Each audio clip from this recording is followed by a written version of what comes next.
কিরে মনটা মলিন করে বসে রয়েছিস, খাইস টাইস নি না কি হয়েছে? না রে দোস্ত, খাইনি, উঠিনি বরাতে। কি খাবো? তুই চল আমাকে আনতে, খাই আসিস কেন? চল। না রে, যাবো না। প্রত্যেকদিন তোর বাড়িতে খাওয়া যায়, যাবো না, তুই যা। আরে চল, তুই আমার বন্ধু না, তোর মন খারাপ দেখতে আমার ভালো লাগে না, চল আয়। কি যাবো তোকে বাড়ি? তোকে বাড়ি গেলি তোকে ওই বিলে এটা ও খালি আমার দিকে চায়ে থাকে আর মেয়াও মেয়াও রে। আর আমার মাঝে মধ্যে কামড়াচ্ছিও যায়, তাই তোকে বাড়ি যাতে ভালো লাগে না, যাবো না।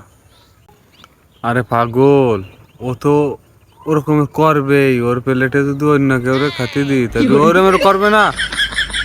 পাগল। এত কষ্ট কি